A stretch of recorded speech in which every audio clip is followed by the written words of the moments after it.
بسم اللہ الرحمن الرحیم۔ آج میں آپ کو یہ مسئلہ عرض کروں گا کہ ہم چادر، دھوتی، شلوار وغیرہ پہنتے ہیں تو اس کو کتنا نیچے رکھنا چاہیے۔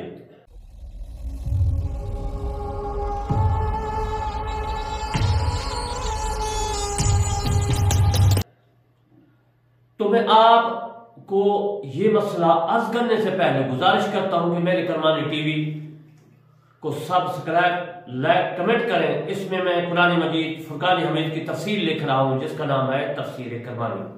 میں علامت ارشد کرمانی بستی یاسر آباد چاکومال تحصیل محسی ضلع بہاڑی صوبہ پنجاب پاکستان سے عرض کر رہا ہوں کہ میرے ان مسائل کو خوب سننا ہے، یاد رکھنا ہے۔ یہ آپ کے لیے بھی ضروری ہے، میرے لیے بھی ضروری ہے اور دوستوں کے لیے بھی ضروری ہے، اور یہ میری ویڈیو شیئر کریں تاکہ ہر آدمی کو، ہر مسلمان کو پتہ ہو مسئلے کا۔ اب میں آپ کو اس کا ثبوت بھی دوں گا اور مسئلہ بھی یاد کروں گا، کیونکہ میں نے کہا کہ چادر کو کتنا نیچے رکھنا چاہیے۔ عبد الرحمن عن ابی قال سألت ابا سعید الخدری عن العذاب۔ حدیث میری تفسیر کرمانی صفحہ نمبر 190 پہ موجود ہے، اس کا میں ترجمہ کر رہا ہوں۔ عبارت عربی کی موجود ہے، یہ ابو داؤد شریف میں موجود ہے۔ علا بن عبد الرحمن کے والد ماجد نے حضرت ابو سعید خدری رضی اللہ تعالی عنہ سے عذاب کے متعلق پوچھا، چادر کے متعلق پوچھا، تو فرمایا تم نے کیسے خبردار پر ذمہ داری ڈال دی کہ رسول اللہ صلی اللہ علیہ وآلہ وسلم نے فرمایا کہ مسلمان کی چادر نصف پنڈلی کی تک ہے اور کوئی مذائقہ نہیں یا کوئی گناہ نہیں کہ وہ ٹخنوں تک ہو، اور جتنی ٹخنوں سے نیچے ہے وہ جہنم ہے۔ جو ازار یعنی چادر تکبر ازار کو لٹکائے تو اس کی طرف اللہ تعالی نگاہ کرم نہیں فرمائے گا۔ سالم بن عبداللہ نے اپنے والد سے روایت کی ہے کہ نبی کریم صلی اللہ علیہ وآلہ وسلم نے فرمایا، چادر، قمیض اور امامہ کا لٹکانا، جس نے ان میں کوئی چیز چادر تکبر لٹکائی تو قیامت کے دن اس کی طرف نگاہ و لطف و کرم نہیں فرمائے گا۔ یہ حدیث ابو داؤد شریف میں موجود ہے اور میں تفسیر کرمانی جلد اول صفحہ نمبر 190 میں موجود ہے، اور سورہ بقرہ کی جب میں نے تفسیر کیا تو اس وقت میں نے لکھی ہے۔ حضرت ابن عمر رضی اللہ تعالی عنہ کو فرماتے ہیں کہ سنا کہ رسول اللہ صلی اللہ علیہ وآلہ وسلم چادر کے متعلق جو فرمایا وہی حکم قمیض کا بھی ہے۔ یہ بھی حدیث ابو داؤد شریف میں موجود ہے اور میں تفسیر کرمانی میں موجود ہے۔ اکرمہ کا بیان ہے کہ میں نے حضرت ابن عباس رضی اللہ تعالی عنہ کو ازار باندھے ہوئے دیکھا، چادر باندھے ہوئے دیکھا، اپنی چادر کے کنارے آگے لٹکائے رکھتے اور پیچھے سے اٹھائے رکھتے۔ میں نے گزار ہوا آپ اس طرح چادر کیوں باندھتے ہیں؟ آپ نے فرمایا کہ میں نے رسول اللہ صلی اللہ علیہ وآلہ وسلم کو اسی طرح باندھتے ہوئے کرتے ہوئے دیکھا ہے کہ رسول اللہ صلی اللہ علیہ وسلم اسی طرح چادر باندھتے تھے۔ یہ بھی حدیث ابو داؤد شریف میں موجود ہے اور میں تفسیر کرمانی صفحہ نمبر 190 میں اور جلد اول میں موجود ہے۔ اب میں آپ کو بتاتا ہوں کہ اکڑ کر چلنا کیسا ہے، یہ بھی تکبر ہے، اور میں جو مسئلات کروں گا وہ حدیث اور اصحاب کرام کے اقوال سے، اثار سے ضرور میں آگاہ کروں گا۔ اکڑ کر چلنا کیسا ہے شریعت میں؟ وَلَا تَمْشِ فِي الْأَرْضِ مَرْحًا إِنَّكَ لَن تَخْرِقَ أَوَلًا تَبْلُغَ الْجِبَالَ طَوْلًا، اور زمین میں اکڑ کر نہ چل، تحقیق تو زمین کو پھاڑ نہیں سکتا اور نہ ہی لمبائی میں پہاڑوں کو پہنچ سکے گا۔ یعنی تکبر نہیں کرنا چاہیے۔ مقصد یہ ہے کہ تکبر سے بچنا چاہیے، اکڑ کر نہیں چلنا چاہیے۔ اب میں آپ کو تکبر کی اور چادر کے متعلق اور مسئلات کرتا ہوں کہ باہر یا چادر سے کوئی چیز گھر میں لے آنے کو حقیر اور مکروہ جاننا، یہ بھی تکبر غرور کی اقسام میں سے ایک قسم ہے۔ پھر میں آپ کو مسئلات کر دیتا ہوں۔ باہر یا بازار سے کوئی چیز گھر میں لے آنے کو حقیر اور مکروہ جاننا، یہ بھی تکبر اور غرور کی اقسام میں سے ہے۔ اجل محترم، پانچواں میں نے اپنی کرمانی تفسیر میں لکھا ہے کہ بڑائی اور مشہوری کی نیت سے بہت عمدہ فاخرات لباس پہننے اور کم قیمت لباس سے نفرت کرنی یہ بھی تکبر و غرور میں شامل ہے۔ ان ابن عمر قال قال رسول اللہ صلی اللہ علیہ وآلہ وسلم، یہ حدیث میری تفسیر کرمانی میں ہے اور یہ مسند میں بھی موجود ہے۔ ان کا ترجمہ میں عرض کر دیتا ہوں کہ حضرت ابن عمر رضی اللہ تعالی عنہ سے روایت ہے کہ رسول اللہ صلی اللہ علیہ وآلہ وسلم نے ارشاد مبارک فرمایا، یہ شخص نے دنیا میں اپنی مشہوری کے لیے فاخرانہ لباس پہنا، قیامت کے دن روز محشر کے دن اللہ تعالیٰ اس کو خواری کا لباس پہنائے گا۔ توبہ کرنی چاہیے۔ وعن سلمۃ ابن الاکوع قال قال رسول اللہ صلی اللہ علیہ وآلہ وسلم، پوری حدیث میں تفسیر کرانی جلد اول صفحہ نمبر 191 میں موجود ہے، یہ حدیث ترمذی میں بھی ہے۔ حضرت سلمہ ابن اکوع، سلمہ بن اکوع رضی اللہ تعالیٰ عنہ سے روایت ہے کہ رسول اللہ صلی اللہ علیہ وآلہ وسلم نے فرمایا کہ آدمی اپنے آپ کو جو ہے بڑا جو ہے بناتا رہتا ہے، یہاں تک کہ اس کا نام متکبر و غرور میں لکھ دیا جاتا ہے، پس روز محشر میں قیامت کے دن اس کو متکبروں کا عذاب ہوگا۔ ان ابن عمر ان عمر ابن شعیب عن نبی ان جد ان رسول اللہ صلی اللہ علیہ وآلہ وسلم قال یحشر المتکبر، مشکات میں حدیث موجود ہے۔ ابن شعیب رضی اللہ تعالیٰ عنہ سے روایت ہے کہ وہ اپنے والد سے روایت کرتے ہیں کہ رسول اللہ صلی اللہ علیہ وآلہ وسلم نے ارشاد مبارک فرمایا کہ قیامت کے دن متکبر لوگوں ذروں کی طرح اٹھائے جائیں گے اور ذلت کا لباس پہنایا جائے گا۔ یہ حدیث افضل محترم میں تفسیر کرمانی صفحہ نمبر 151 جلد اول میں بھی موجود ہے، اور یہ تفسیر یہ حدیث مبارکہ ابن ماجہ میں بھی موجود ہے۔ تفسیر کرمانی کی تفسیر میں کر رہا ہوں، جو میں لکھ رہا ہوں وہ تفسیر آپ کی خدمت میں روزانہ 8 بجے 9 بجے رات کو میں عرض کرتا ہوں۔ اب میں آپ کو یہ مسئلہ کروں گا کہ اللہ تعالیٰ اگر کسی کو نعمت و قوت دے اور اس کو اسراف و ضائع فخروں کا خیال نہ ہو، فخرہ کا خیال نہ ہو، تو اس کو طاقت کے موافق اچھا لباس پہننا جائز ہے۔ یہ مسئلہ ہے، آپ یاد رکھنا چاہیے۔ اچھا مطلب جو میں نے مسئلہ کیا اس کا میں ثبوت بھی دوں گا۔ ان ابی رجا قال خرج علینا عمران بن حسین وعلیہ، حدیث مشکات کی ہے اور میں تفسیر کرمانی میں موجود ہے، میں اس کا ترجمہ کر رہا ہوں کہ حضرت جابر رضی اللہ تعالیٰ عنہ کہتے ہیں کہ ایک دن ہمارے پاس عمران ابن حسین رضی اللہ تعالیٰ عنہ تشریف لائے، ان پر کناری دار چادر تھی تو فرمانے لگے تحقیق رسول اللہ صلی اللہ علیہ وآلہ وسلم نے فرمایا جیسا آدمی پر اللہ تعالیٰ انعام فرمائے بس وہ بندہ اپنے مالک کی انعام کو ظاہر کر کے اپنے پروردگار کو خوش کرے، کیونکہ بے شک اللہ تعالیٰ چاہتا ہے کہ اپنے بندے پر اپنے پر نعمت کا اثر جو ہے دیکھے۔ یعنی ثابت کیا ہوا کہ اچھے کپڑے پہننے بھی جائز ہے۔ مسند میں حدیث موجود ہے، اس میں ہے کہ حضرت ابن شعیب رضی اللہ تعالیٰ عنہ فرماتے ہیں کہ رسول اللہ صلی اللہ علیہ وآلہ وسلم نے ارشاد مبارک فرمایا کھاؤ پیو پہنو سب کچھ تم کو معاف ہے جب تک اس میں اسراف اور فخر و بڑائی نہ ہو نہ ملے۔ دوسری حدیث میں آپ کی خدمت پیش کرتا ہوں، وہ ہے حضرت قتادہ رضی اللہ تعالیٰ عنہ اور اس کے بعد عمر بن شعیب عبداللہ بن عمر کا بیان ہے کہ نبی کریم صلی اللہ علیہ وآلہ وسلم نے فرمایا کھاؤ پیو صدقہ کرو اور پہنو لیکن اس میں اسراف اور تکبر نہ ہو۔ یہ حدیث ابن ماجہ میں بھی موجود ہے جو کتاب اللباس میں ہے، اور میری تفسیر کرمانی صفحہ نمبر 191 جلد اول میں موجود ہے۔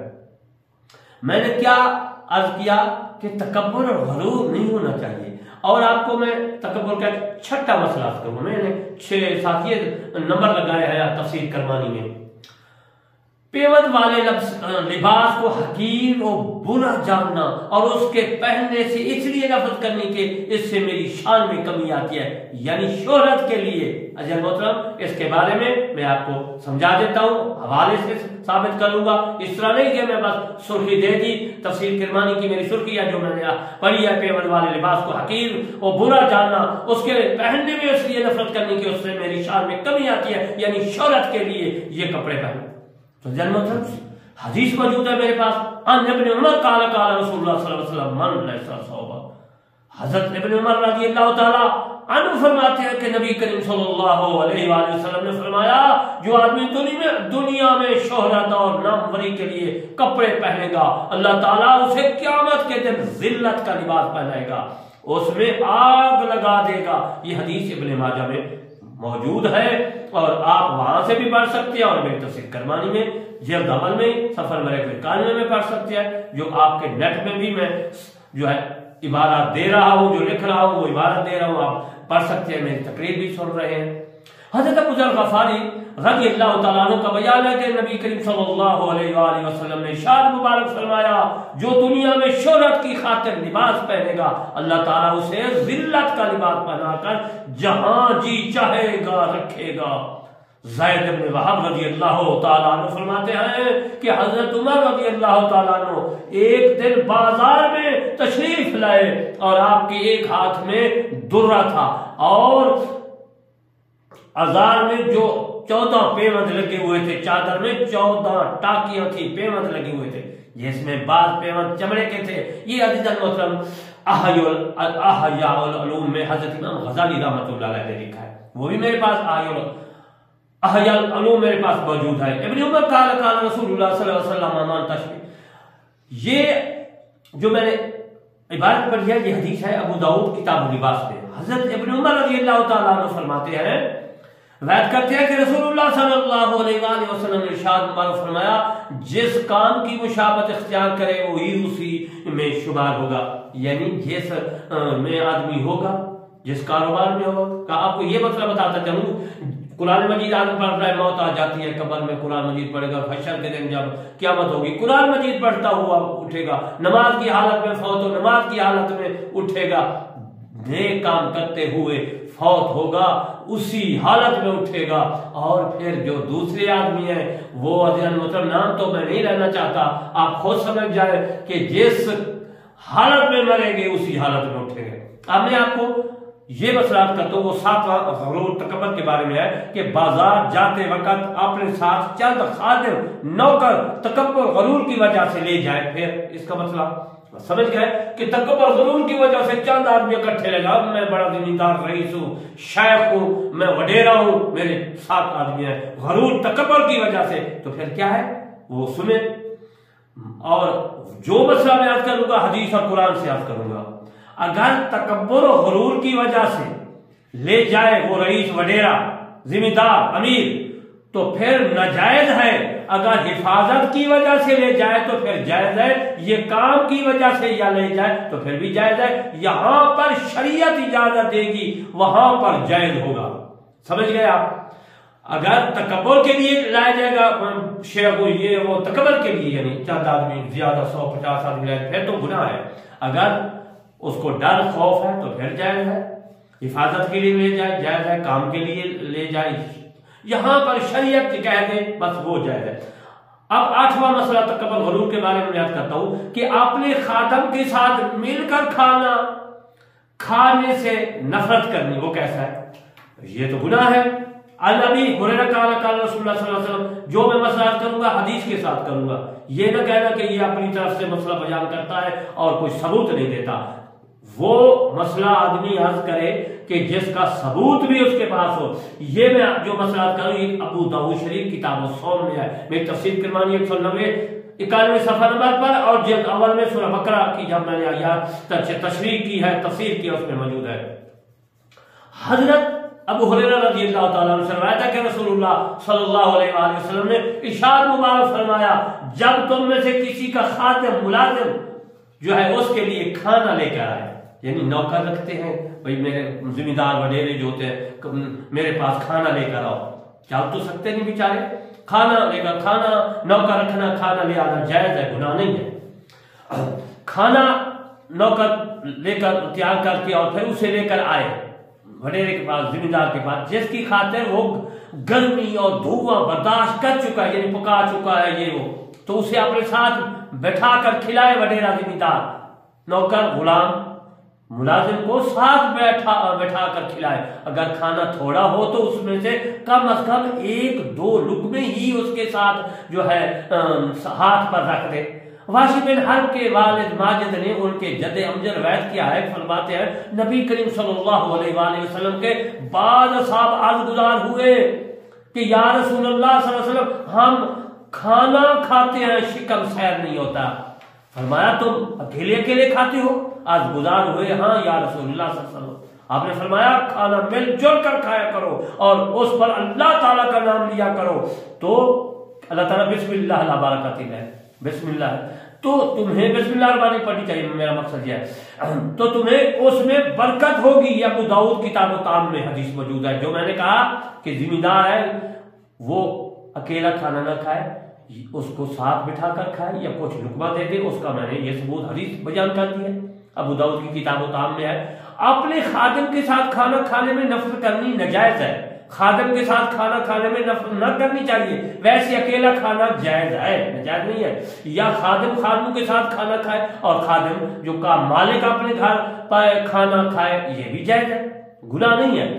کھانا کھانے کے بعد انگلیوں کو چوسنے سے نفس کرنی، اس فعل کو حقیق جاننا، یہ نامہ تکبر کی جو ہے میں ایک قسم لکھی ہے، اس میں حدیث بھی لکھائی ہے۔ میں کہتا ہوں کہ کھانا کھانے کے بعد انگلیوں کو چوسنے سے نفرت نہیں کرنی چاہیے، اگر نفرت کرے گا تو اجر مطلب گناہ ہے، اگر اس فعل کو اس کام کو حقیر ادنا سمجھے گا پھر بھی گناہ ہے۔ اذا اکل احدکم، جب تم میں سے کوئی کھانا کھا چکے اگر اس کی انگلی پر کچھ کھانا لگا ہو تو اس کو چوس لے، کیونکہ اسے معلوم نہیں کہ کون سی کھانے میں برکت ہے۔ یہ حدیث ترمذی میں میرے مصطفیٰ صلی اللہ علیہ وآلہ وسلم کا فرمان ہے۔ اچھا مطلب جو حوالہ دوں گا، جو مسئلات کروں گا، اس کا حوالہ نبی کریم صلی اللہ علیہ وآلہ وسلم کی حدیث مبارکہ سے دوں گا۔ پینے کی چیز میں مکھی پڑ جائے تو اس کو فقط سے نہ پینا، یعنی کہ یہ کیا ہے، یہ تو مکھی ہے، اس میں ذباب، مکھی کو ذباب کہتے ہیں، ذباب پانی میں کھانے میں جو ہے گر پڑی ہے، یہ میں کھانا نہیں کھاؤں گا، ایسا نہیں کرنا چاہیے۔ میرے مصطفیٰ کی حدیث سنیں، عن ابی ہریرہ قال قال رسول اللہ صلی اللہ علیہ وسلم ذباب، حضرت ابو ہریرہ، یہ ابو داؤد کتاب الطعام میں حدیث موجود ہے۔ حضرت ابو ہریرہ رضی اللہ تعالی عنہ فرماتے ہیں کہ رسول اللہ صلی اللہ علیہ وآلہ وسلم نے فرمایا جب تم میں سے کسی کے برتن میں مکھی گر جائے تو اسے غوطہ دے دو، کیونکہ اس کے ایک پر میں بیماری اور دوسرے پر میں شفا ہے، وہ اپنے اسی پر کو کھانے میں ڈالتی ہے جس میں بیماری ہے، تو تم اس جو ہے پوری کو نہلا دو، غوطہ لگا دو۔ کیا ہے عربی میں؟ فَلْيَحْسَهُ کل ہی، تمام مکھی کو ڈبو دو۔ عزیزاً مسلم، آج میں نے آپ کی خدمت میں تکبر غرور کے مسائلات کے، انشاءاللہ پھر میں خود ہی حرام ہے اس کے متعلق عرض کروں گا۔ آج یہ تکبر کے بارے میں موضوع میرا جا رہا ہے اور میں کرمانی تفصیل سے عرض کر رہا ہوں۔ آخر میں آپ سے میں ریکویسٹ کرتا ہوں کہ میرے چینل کرمانی ٹی وی، اس میں قرآن مجید فرقان حمید کی تفسیر عرض کر رہا ہوں، اور دعا بھی کریں کہ میری جو زندگی ہے میں قرآن مجید فرقان حمید کی تفسیر لکھوں، مسائل لکھوں، آپ تک پہنچتے رہے۔ دوسرا میرا چینل ہے کرمانی ٹی وی 3، اس میں میں نے نماز، روزہ، طہارت، نجس، تیمم، تمام مسائل جو ہے میں نے لکھے ہیں، اس میں جو ہے بیان کی ہے اور کر رہا ہوں۔ آپ دعا کرنی ہے کہ میرے دونوں چینل دینی ہیں، اللہ تبارک و تعالیٰ ان کو کامیاب کرے، یہ مسائل آپ تک پہنچے، دوست تک پہنچے۔ وما علینا الا البلاغ المبین۔